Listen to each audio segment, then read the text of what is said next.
Buenos días, buenas tardes o buenas noches con todas las personas que están viendo este video en el Summer Room. Bueno, hoy estamos en el 7 de octubre. Vamos a estudiar Zacarías, capítulo 11, capítulo 12, capítulo 13 y capítulo 14. Y pues bueno, un libro menos, un libro más al año bíblico. Simplemente vamos a ver la parte final de Zacarías, ¿no? Y bueno, vamos a ver la parte final de la primera profecía. Y a su vez también vamos a ver la segunda profecía y culminamos con eso el libro de Zacarías, ¿no? Y bueno, una vez más, agradecer a todas las personas que colaboran con el Ministerio de Profecías Bíblicas. Muchas gracias. Gracias por ser parte de Profecías Bíblicas y los que se quieran unir a ser parte de Profecías Bíblicas, pues bueno, mis queridos hermanos, se les agradece en gran manera, ¿no? Muchas gracias por eso, ¿no? Y bueno, vamos a hacer una pequeña oración por el estudio de hoy y por los pedidos de oración que siempre tenemos en el muro de oración, ¿no? Así que vamos a orar, ¿ya? Padre nuestro que estás en el cielo, santificado sea tu nombre, mi Señor. Gracias por un día más de vida. Una vez más, mi Señor, estamos aquí. Parte las gracias, mi Señor, porque nos permites un estudio más de tu palabra santa y divina. Seas tú una vez más, mi Dios, obrando en la vida de cada uno de nosotros. Ayúdanos en el estudio, mi Dios, de este año bíblico y permitiéndonos llegar hasta el final. Te pedimos por el muro de oraciones, por cada uno de los diferentes pedidos, mi Dios, que llega al Ministerio de Profecías Bíblicas. Seas tú obrando en la vida de cada una de esas personas. Te lo pedimos todo sin merecerlo, en el nombre de amado Cristo Jesús. Amén. Y muy bien, mis queridos hermanos, ¿no? Vamos con el capítulo 11, ¿no? Y bueno, tenemos la parábola del pastor, ¿no? Y empieza así. Bueno, aquí hay unos cuantos símbolos que son un poquito complicados de entender, pero bueno, vamos a hacer un esfuerzo, ¿no? Y dice, abre Líbano tus puertas y el fuego consuma tus cerros, tus cipres. Y bueno, esto puede ser, estos árboles puede ser una referencia a los jefes, ¿no? A los príncipes de estas naciones, ¿no? Bueno, ¿qué más tenemos, no? Giman o lamentense, ¿no? Que se quedan sin sus árboles, sin sus príncipes, sin sus poderosos, y sin sus bosques y su pueblo, ¿no? Y bueno, esto es un anticipo, ¿no? de la destrucción que... a ver, un ratito, abre tus puertas, fuego de tus cerdos y buenas. Ya, listo, ¿no? Entonces, miren, esto puede estar, esta visión se puede estar, o esta parábola, perdón, se puede estar haciendo una referencia al anticipo del castigo por rechazar a Dios del parte del pueblo de Israel, ¿no? Y obviamente de las naciones, ¿no? Puede ser un anticipo, ¿no?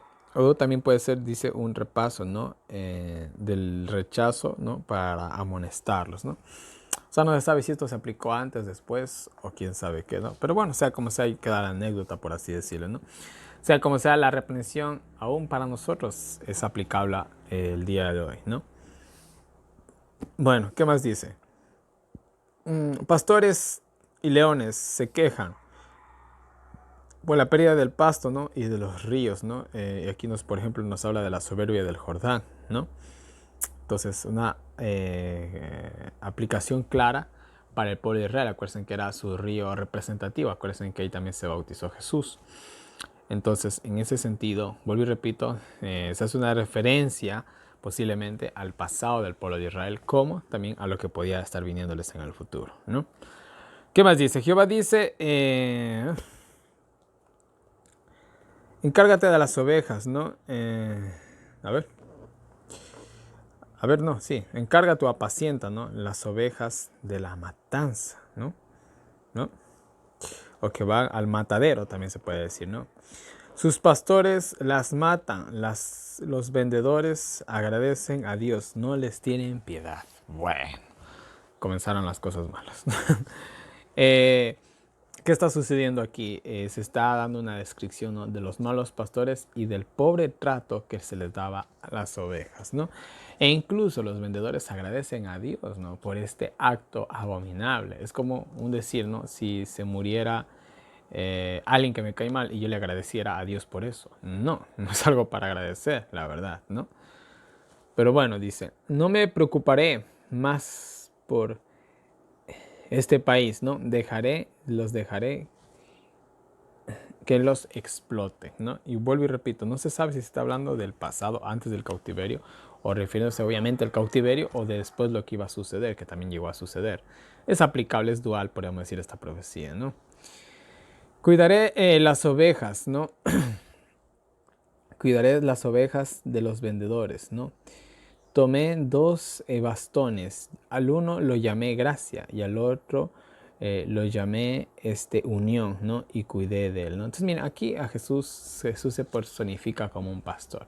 Y esto obviamente es una clara referencia a cuando él vino aquí, ¿no? En este sentido. Y tiene llevando dos varas o dos pactos, ¿no? El cual el uno es el pacto de la gracia y el otro el pacto de la unión o del favor divino que Dios tenía para con ellos. Llámenlo como quieran, ¿no? Despedí a 3 pastores. Interesante. ¿Por qué dice que despidió a 3 pastores? ¿Quiénes son esos 3 pastores? Verán, vuelvo y repito, los números en la Biblia no están puestos al azar. Si habían 3 pastores, Jesús era el 4.º pastor. ¿En qué año vino? ¿En qué milenio vino Jesús a la tierra? En el 4.º milenio. Entonces, él era el 4.º pastor. Él vino en el 4.º milenio. O sea, por 3.000 años, esos pastores fueron malos. Entonces, despidió a esos 3 pastores y se quedó él, ¿no? Despedí a 3 pastores en un mes. 30 días tiene un mes. Día por año te lo he dado. ¿Cuántos años vivió Jesús? 33 años y medio. Él empezó su ministerio ¿a qué edad? A los 30 años. O sea, en esos 30 años, por así decirlo, él despidió esos 3.000 años, ¿no? De malos guías, de malos pastores, ¿no? Y ahora él es el 4.º pastor. Y bueno, esa es la interpretación que le doy yo, porque eso ni siquiera está en el comentario bíblico adventista, pero para mí es la más plausible, ¿no? Cada cual tiene su manera de estudiar y de ver las profecías, pero siempre tratemos de entrar en lo más, en contexto bíblico más posible, que es lo que estoy tratando de hacer ahorita, ¿no? Ya.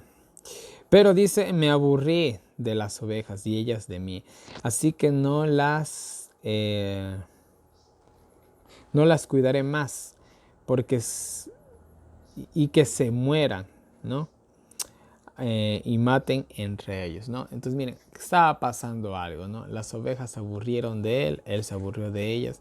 Podríamos decir que se cansó, vamos a usar esa palabra, se cansó. Entonces las dejó, que se maten entre ellas, ¿no? Y miren, eso fue lo que pasó al final con el pueblo de Israel antes de la destrucción en el año 70. Habían, si no mal recuerdo, creo que habían 3 movimientos dentro del pueblo de Israel, ¿no? 3 partidos, por así decirlo, ¿no? Y entre ellos mismos se mataban, así, literal, ¿no? Entonces, más o menos está aquí diciendo casi una referencia a esa época, ¿no? ¿Qué más tenemos? Rompí el bastón de la gracia, ¿no? Para romper la alianza con todos los pueblos, ¿no? Cuando los vendedores lo vieron, supieron que eran una señal de Jehová.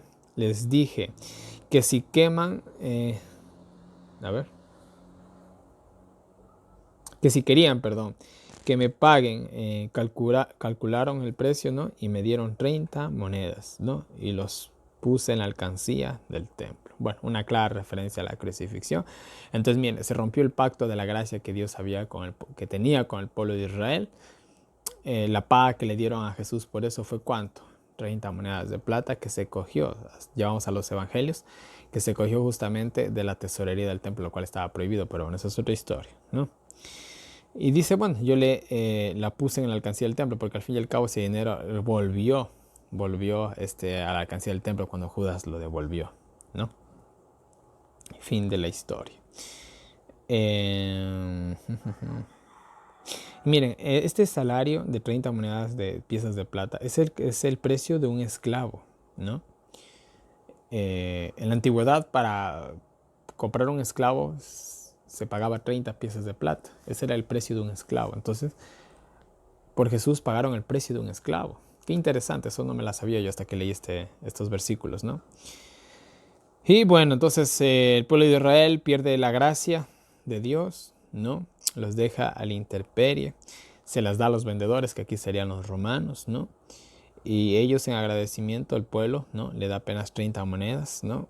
y bueno, él coge y se los pone en la alcancía o se los devuelve, por así decirlo, ¿no? En fin, o sea, fue cosa de ellos mismos. Rompí el bastón de la unión para mostrar que quedó rota la fraternidad de Judá e Israel, ¿no? Y bueno, la unión entre ellos mismos, por un lado, y la unión que había entre ellos y Cristo, se fue, por así decirlo. Se rompió, ¿no? Y bueno, eso tenemos con la historia, la parábola del pastor, ¿no? Vamos a ver qué más nos dice. Jehová me dijo, me dijo, vístete como un pastor insensato, ¿no? Les daré un mal pastor que no se preocupará por las ovejas. Ay de los pastores inútiles, que se seque su brazo y su ojo derecho, ¿no? A ver, ¿qué les digo? ¿No?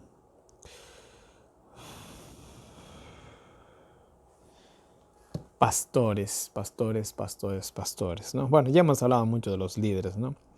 Vamos a dejarlo simplemente mejor ahí, ¿no? Porque ya se ha hablado mucho del liderazgo y todo este tipo de cosas, ¿no? Que se seque, que se seque su brazo y su ojo derecho, ¿no? Se quede ciego. Ay, bueno, son simplemente símbolos, ¿no? De la destreza humana que se queden totalmente inútiles, ¿no? Castigos divinos, etcétera, etcétera, que no van a poder ver ni obrar. En fin, muchas cosas significa todo esto, ¿no?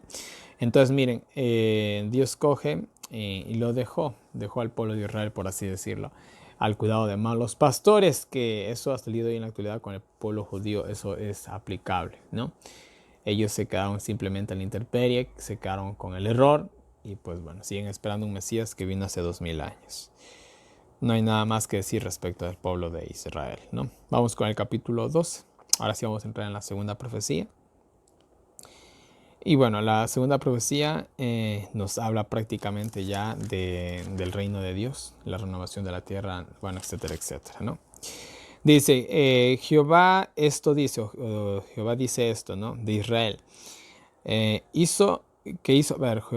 Jehová esto dice de Israel, ¿no? Jehová que hizo los cielos y la tierra, que mantiene la vida del hombre. Bueno, aquí se está dando los títulos de Jehová, se está mostrando su poderío, ¿no? Esto es muy típico, sobre todo en los salmos, ¿no? Que primero se muestra el poder de Dios y después se da un mensaje, ¿no? Haré que Jerusalén sea para las naciones un vino que los hace temblar, ¿no? Bueno, aquí vemos el poder de Jerusalén, comienza. Jerusalén será como una piedra y los que la carguen serán quebrados, ¿no? Aunque lo intenten, todas las naciones no van a poder contra ella, ¿no? Y bueno, aquí vemos la exaltación de Jerusalén, lo que Dios quería hacer con el pueblo de Israel. Pero bueno, ya conocemos nosotros la historia, ¿no? Sigamos. En aquel día vigilaré a Judá y cegaré a los caballos de las demás naciones, o sea, protección, ¿no? Y va a tumbar sus fuerzas militares. Los capitanes de Israel dirán que su fortaleza es Jehová. Confiarán en Dios y no en su fuerza, ni en sus estrategias militares, ni nada por el estilo, ¿no? Convertiré a los capitanes de Judá en un fuego que consuma a sus enemigos, y Jerusalén volverá a ser habitado. O sea, por así decirlo, les iba a dar un gran poder militar, ¿no? Y esto ya lo vimos en el pasado, ¿no? Vuelvo y repito, hago recordatorio de Josué y Moisés y toda la posesión de la tierra de Canaán, ¿no? Y bueno, ¿qué más nos dice, no? Ya. Librará Jehová primero a Judá para que Jerusalén no se sienta más importante. Bueno, qué interesante, ¿no? Dios va a liberar primero a Judá o a la nación, por así decirlo, y después a la capital. Para que de esa manera no haya orgullo, ¿no? De parte de los de Jerusalén. Bueno, o sea, los iba a salvar al último, por así decirlo, ¿no? Iba a tomar en cuenta, por así decirlo, más a las ovejas esparcidas de Israel que a Jerusalén, ¿no? ¿Qué más nos dice? Jehová en ese día defenderá a los moradores de Jerusalén. El más débil de ellos será como David, y la casa de David será como Dios, como el ángel de Jehová, ¿no? Yo destruiré a toda nación que venga contra Jerusalén, ¿no? Y bueno, simplemente aquí es la promesa, ¿no? De un gran poderío que les iba a dar, de gran fuerza, de grandes bendiciones, bueno, etcétera, etcétera, etcétera, ¿no? Vuelvo y repito, cosas que Dios quiso hacerlas en su pueblo, pero como ellos no alcanzaron la norma elevada, pues bueno, todo quedó en ascuas nomás, ¿no? Todo quedó en un sueño. ¿Qué más nos dice? Sobre Jerusalén derramaré mi espíritu de gracia y pondrán sus ojos en mí, ¿no? A quien traspasaron, obviamente una clara referencia a la crucifixión de Cristo, ¿no? Llorarán amargamente por el que traspasaron. Habrá gran lamentación. Todo el país, miren, interesante. Llorarán amargamente por el que traspasaron. Habrá gran lamentación. Y miren, Cristo, si el pueblo de Israel se hubiera mantenido fiel, Cristo iba a venir. Y más que seguro que los que hubieran crucificado a Jesús no hubiera sido los judíos, sino hubieran sido los romanos, ¿no? Hubiera sido muy diferente la historia, ¿no? Que se hubiera cumplido la muerte de Cristo, se hubiera cumplido de una otra manera. Pero hubiera sido muy diferente, ¿no? Y estos pasajes bíblicos nos hablan de otra manera que se pudo haber cumplido esta historia, pero bueno, no fue así, ¿no? Todo el país hará duelo, ¿no? Familia por familia, ¿no? Y bueno, aquí nos menciona la casa de David, la casa de Natán, la casa de Leví, la casa de Simei, etcétera, ¿no? Y todos los demás familias y sus esposas harían duelo, ¿no? O sea, toda la nación hubiera hecho duelo por Dios. Pero vuelvo y repito, no fue como sucedió en la historia. En realidad se alegraron mejor cuando mataron al Mesías, ¿no? Pero bueno, ya vamos a los evangelios. Estamos a una semana, casi 10 días de entrar en los evangelios, así que no coman ansias. Ya llegamos ahí, ¿no? En capítulo 13 vamos ahí. En aquel tiempo habrá un manantial, ¿no? Abierto para Israel, ¿no? Para lavar sus pecados, la gracia, por así decirlo. Aquí tenemos obviamente el lenguaje de la gracia, ¿no? Quitaré a los ídolos y falsos profetas de medio de ustedes. Y si vuelve a profetizar, sus padres lo matarán, ¿no? O sea, Dios iba a hacer una limpia, iba a sacar a los falsos profetas, a los pecados, les iba, o sea, toda una restauración total, ¿no? Etcétera, etcétera. Dice, los profetas se avergonzarán, ¿no? De profetizar, ni se podrán, a ver, bueno, ya, nunca más se vestirán, dice, con un manto velloso para mentir o para engañar. Acuérdense que los profetas tenían esta vestidura que más adelante se destaca con Juan el Bautista, dice que tenía la vestidura de los antiguos profetas, que parece que esta forma de vestir se hizo popular en la época de los profetas, por ejemplo, de Elías y todo eso, ¿no? Era una manera de distinguirse como profeta, mejor dicho, ¿no? Era el traje oficial de profeta, ¿no? Bueno, sigamos. Y acuérdense que hasta el día de hoy hay falsos profetas. Hasta el día de hoy hay falsos profetas, ¿no? Bueno, ¿qué más nos dice? Y dirán que no son profetas, sino campesinos, ¿no? Le preguntará. Y bueno, y eso, hablando de los profetas. Miren, el versículo 6 hace un pasaje bíblico muy importante en la Biblia que está en Zacarías 13:6. No se olviden de eso. Y le preguntarán, ¿qué heridas son estas en tus manos? Y él responderá, con ellas fui herido en la casa de mis amigos. ¿A quién se está haciendo aquí una referencia? Obviamente a Jesús. ¿Y quiénes son los que preguntan y no conocen? Ahora yo hago una pregunta a ustedes. ¿Quiénes no conocen la historia de Jesús y que fue crucificado y que tienes una herida en sus manos y en su costado y en sus pies? ¿Quién no conoce esa historia? Todo el mundo conoce esa historia, ¿no? Pero ¿por qué preguntan estos por las heridas que tiene Jesús? Pues es simple, porque ellos no saben de que Jesús, o no saben quién es Jesús. Y esto es una clara referencia a las personas que se van a salvar sin ni siquiera alguna vez en la vida haber escuchado de Jesús, ¿no? Y de sus heridas, ¿no? Pero bueno, ese es otro tema que tal vez debemos de ver en el Nuevo Testamento, ¿no? Pero este pasaje bíblico es muy claro. Nos hace una clara referencia de esas personas que se van a salvar sin nunca haber conocido a Cristo. Y ya muchos se preguntarán, ¿cómo es posible que alguien se salve sin conocer a Cristo? Pues es simple, mis queridos hermanos. Ellos vivieron siempre conforme a su conciencia, por así decirlo, ¿no? Trataron de ser buenos en toda la luz que ellos recibieron, ¿no? Y así será, ¿no? Vuelvo a tomar el ejemplo de Martín Lutero. Martín Lutero bebía cerveza, guardaba el domingo, pero ¿se va a salvar? Claro que se va a salvar. Porque él, en la medida de la luz que él tenía, él trató de ser fiel a Dios de todo corazón. Y bueno, sigamos. Dice, Espada levantaré contra el pastor, ¿no? Hiere, hiérelo y las ovejas se irán. Bueno, y este es otro pasaje bíblico que nos habla de la muerte de Cristo cuando lo tomaron y todos los apóstoles salieron corriendo, patitas pa' que tengo, y bueno, quedaron desparcidas, ¿no? Jesús aplicó esa parábola con él, ¿no? O este pasaje bíblico, mejor dicho, ¿no?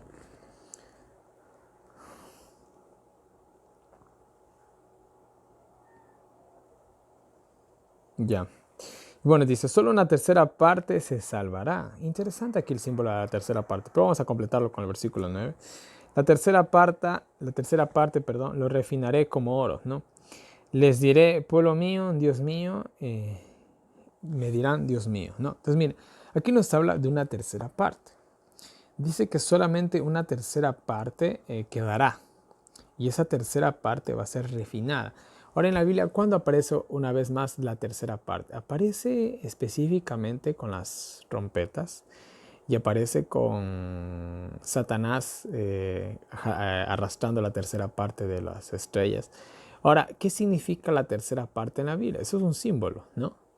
Realmente Satanás se llevó la tercera parte de todos los seres celestiales que había en el cielo, de todos los ángeles. No podemos asegurarlo, ¿no? Pero parece ser que la tercera parte, por ejemplo, en el contexto de las trompetas, hace una referencia a las personas malas, ¿no? Así como en el lenguaje de Apocalipsis 12, la tercera parte de la estrella está haciendo una referencia a los ángeles caídos, que pudo haber sido literalmente la tercera parte, pero en un símbolo está refiriéndose a los malos. Y en este caso, vuelta es todo lo contrario, está haciéndose referencia a los buenos, que iba a quedar solamente la gente buena, y esa gente buena iba a ser refinada, ¿no? Como oro.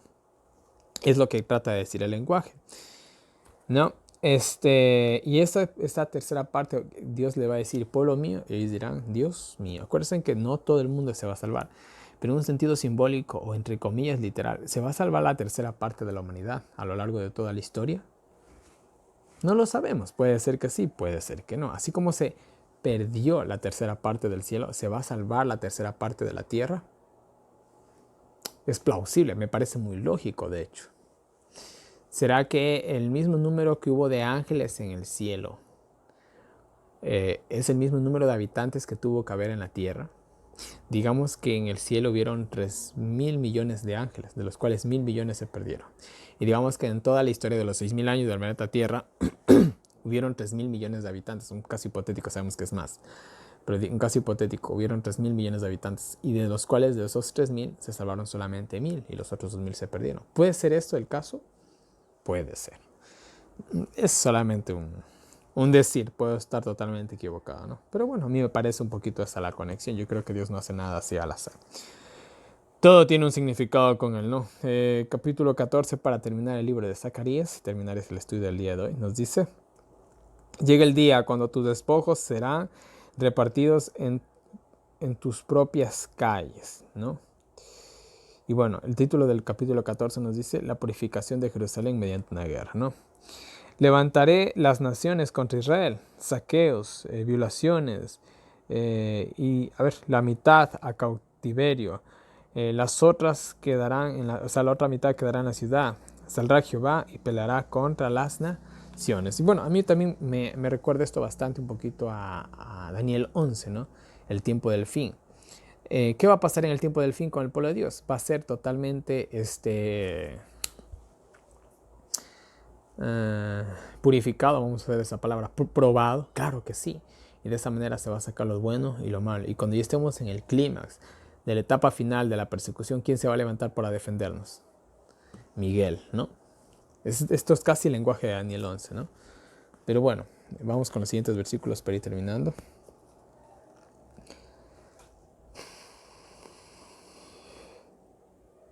Pondrá sus pies en el monte de los olivos, se partirá a la mitad, haciendo un gran valle, ¿no? Y bueno, aquí hace una referencia claramente al descenso de la Nueva Jerusalén, que ya lo vamos a ver más adelante en el Nuevo Testamento, ¿no? El cual, miren, el reino de Dios se va a establecer en Israel, y obviamente que va a abarcar todo el mundo, pero hoy va a ser la capital del planeta Tierra, vamos a decirlo así. Lo que Dios siempre quiso, lo va a lograr hacer después del milenio, ¿no? Pero bueno, eso ya lo vamos a ver en Apocalipsis, ¿no? Oirán por ese valle como, como lo hicieron en el terremoto en los días de Usías, ¿no? Entonces vendrá Dios con todos sus fieles y no habrá ni hielo ni frío, dice algunas traducciones. O sea, no va a haber frío. Otros decían no habrá oscuridad y frío, que es más o menos lo mismo. Será un día extraordinariamente inolvidable, ¿no? A ver. No, perdón. Será un día extraordinario. No habrá ni día ni noche, ¿no? Pues la noche será como el día, ¿no? Y bueno, esto ya habla hace una referencia, ¿no? A después del milenio. Es un lenguaje apocalíptico el que estamos ahorita leyendo, ¿no? Y está haciendo ya una clara referencia cuando ya Dios descienda del cielo con la Nueva Jerusalén y se sitúe en este planeta. Entonces, estamos hablando aquí después del milenio, ¿no? Pero bueno, vamos a seguir, ¿no? Zacarías, en este sentido, se nos está convirtiendo en Apocalipsis, ¿no? ¿Qué más tenemos? De Jerusalén saldrán aguas vivas, ¿no? La mitad hacia el mar occidental y la otra al oriental, ¿no? Y en el... A ver. Y saldrá en verano y en invierno, o sea que el agua nunca iba a cesar, ¿no? Acuérdense que en esas zonas del mundo es muy, muy escasa el agua. En Israel, a diferencia, por ejemplo, en la región que yo vivo, de mi país, aquí el agua sobra, sinceramente. Aquí el agua sobra, aquí agua encuentras donde sea, ¿no? Entonces yo no sé lo que es escasez de agua casi. Pero en estas partes, allá sí, porque allá el verano es verano, el invierno es invierno, la primavera es primavera y el otoño es otoño, ¿no? Entonces, en ese sentido, allá sí saben lo que es la escasez de agua. Quizás cosas que nosotros los latinos no entendemos muy bien, ya que todo lo que es Sudamérica es demasiado rica en ese sentido, en los elementos naturales, ¿no? Pero bueno, sigamos. ¿Dónde me quedé? Ya. Jehová será rey en la tierra, él será el único. El país se volverá un valle y será habitado todo, ¿no? Todo este valle, todo el país será habitado, ¿no? Y vivirán confiados y en paz, ¿no? Aquí la morada de Dios con los santos prácticamente.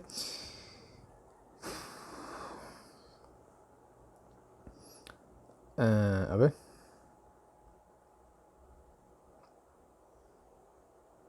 Bueno, versículo 12 dice, y esta será la plaga con que herirá Jehová a todos los pueblos que pelearon contra Jerusalén.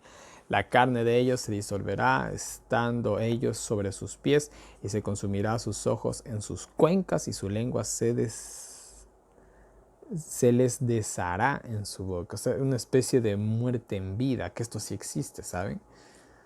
Bueno, aquí podría decir que este lenguaje se parece mucho a la enfermedad de la lepra, y también yo conozco de ciertos casos de gente que incluso, esto va a tener un poquito asqueroso, y si están comiendo mejor no escuchen, hay gente que está muerta en vida, ellos por dentro, disculpen las personas sensibles, ellos por dentro tienen gusanos y toda la cuestión, entran en estado de putrefacción y siguen vivos.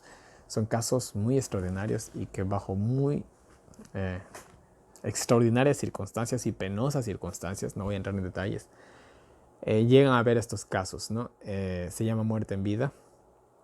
Y yo de manera personal no he visto, pero sí me han contado personas que han visto esto en primera persona. Y es real, es algo, bueno, muy fuerte de asimilar algo así, pero más o menos esta es la idea que nos habla aquí el libro de Zacarías, ¿no? Que habla del castigo final a los perdidos, ¿no? Acuérdense que ese lenguaje se utiliza en Apocalipsis y en Mateo creo que también dice, ¿no? Y su gusano no muere, dice, ¿no? Pero bueno, sigamos. Jehová les envía miedo les envía un miedo terrible, perdón. Y entre ellos se atacarán, ¿no? Bueno, la destrucción final del pueblo, de los impíos, perdón. Judá peleará en Jerusalén y tomarán los despojos de las naciones, oro, plata y ropas. Bueno, esto es en sentido simbólico, ¿no? Haciendo una referencia a las guerras, ¿no? De cómo se triunfaba. Y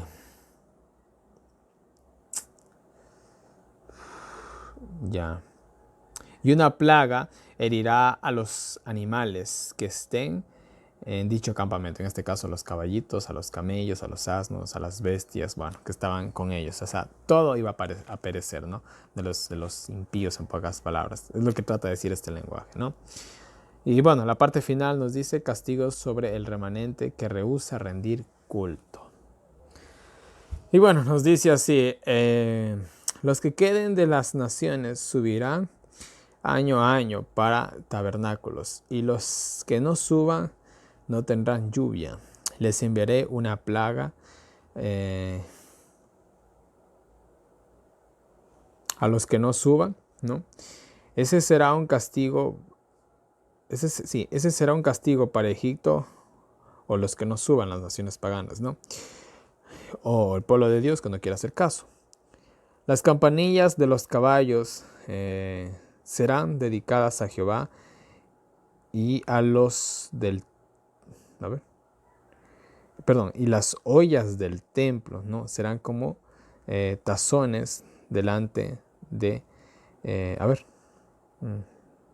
Sí, delante del altar, ¿no? Ya les explico todo esto. ¿Dónde está? Todos los utensilios serán, todos los utensilios de la cocina serán sagrados. Caminarán en ellos y no habrá más. Perdón. Ya, no habrá más mercaderes en el templo, ¿no? Bueno, les voy a explicar esto, ¿no? Primero que nada, vuelvo y repito, estas promesas era para que se cumpla literalmente en el pueblo de Israel, pero también tiene su sentido simbólico, ¿no? Los que queden de las naciones dice que va a subir año tras año. O sea, vamos en este sentido. Esto nos recuerda al lenguaje de Isaías 66, ¿no? Y mes tras mes vendrán, y bueno, etcétera, etcétera. Y de sábado en sábado vendrán, y ya. Y de día en reposo, en día de reposo. Ya conocen Isaías 66, 22 y 23, creo que es el pasaje bíblico, ¿no? Y dice que los que no suban no van a tener bendición. En este sentido, vuelta, podemos aplicarlo en un sentido literal. Pues los países o los pueblos o las tribus que no querían hacer caso a la orden de Dios, pues no tenían la bendición divina, ¿no? En este sentido ya no se aplica hasta el milenio, porque después del milenio, pues ya no va a haber nada de esto, ¿no? Y bueno, este será un castigo para Egipto. Acuérdense que Egipto en un sentido espiritual también representa el ateísmo. Para los que no creen en Dios, podríamos también interpretarlo así, ¿no? Y los que no suban a celebrar los tabernáculos, los que no lleguen al milenio, podríamos también decirlo, porque la fiesta de los tabernáculos, en un sentido simbólico y espiritual, se celebra en el milenio. Entonces, los que no lleguen a entrar, por así decirlo, en el milenio, ¿dónde se van a quedar ellos? Bueno, van a quedar muertos, obviamente, aquí en la tierra, ¿no? Bueno, nos habla de que las campanillas de los caballos van a tener un escrito santidad a Jehová. En este sentido, los caballos iban a ser dedicados a Jehová, o sea, iban a pasar de ser caballos de guerra a caballos de paz, por así decirlo. Y sus campanillas ya no iban a anunciar guerra, sino que cosa, paz, ¿no? Y todo hoy en Jerusalén y en Judá, ¿no? Iban a ser santificados a Jehová. En este sentido, habla de la consagración de los utensilios, ¿no? Iba a ser tanta la gente que iba a estar en la fiesta de los tabernáculos que cada utensilio o traste de cada casa se iba a consagrar a Jehová, ya que se iban a utilizar para utilizarlos de manera especial en la fiesta de los tabernáculos y alabar a Jehová, ¿no?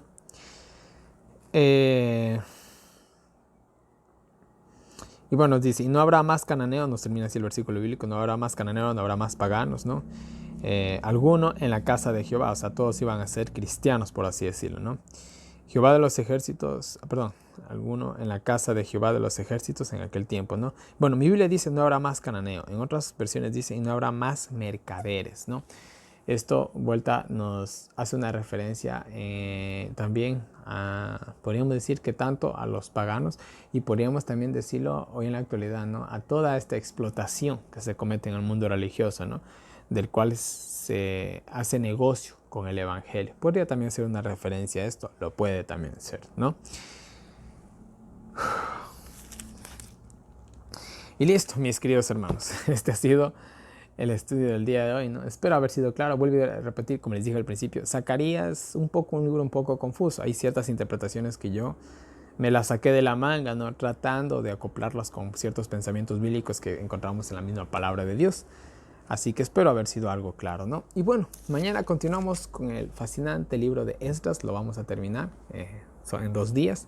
Seguimos con Nehemías y Malaquías, o sea, nos quedan como quiera 1, 2, 3 libros y se acaba el Antiguo Testamento. Yo estoy muy contento, no porque se acabe el Antiguo Testamento, sino porque es un gran logro haber concluido el Antiguo Testamento. Y de ahí nos depara el Nuevo Testamento, que va a ser un poco pesado, no voy a decir que no, pero a su vez también va a ser un poquito más fácil de digerirlo, ya que es con lo que nosotros yo creo que estamos más relacionados, lo entendemos mejor, por así decirlo, ¿no? Ya que su lenguaje es un poquito más popular y es lo que siempre más he estudiado en las iglesias y todo eso, entonces va a ser un poco más fácil, ¿no? Entonces, en ese sentido, simplemente un libro menos, un libro más en el año bíblico. Simplemente nos quedan 3 libros y se acaba el Antiguo Testamento y entramos al Nuevo y entramos a la recta final. Yo creo que ya estamos, ¿no? En la recta final del año bíblico. Y bueno, mis queridos hermanos, una vez más en pantalla tienen toda mi información de contacto para todas las personas que quieran que los agregue al WhatsApp para recibir los enlaces del año bíblico. Los audios del año bíblico, preguntas, sugerencias, correcciones, cualquier cosita háganlo llegar por ahí. No, de igual manera en la descripción de este video tiene un enlace para PayPal para las personas que me quieran colaborar por ese medio.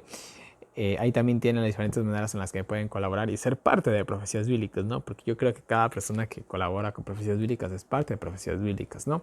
Entonces, quizás ustedes no están a cargo de la edición de los videos o de las cámaras o de las luces, ¿no? Como lo puede ser en una gran producción. Pero el hecho de apoyar les hace parte de esto, ¿no? Yo les agradezco de todo corazón, mis queridos hermanos, por apoyarme y confiar en mí, ¿no? Y bueno, mis queridos hermanos, no les canso más. Que Dios nos bendiga a cada uno de nosotros, nos ayude a seguir adelante y nos vemos el día de mañana con un nuevo video.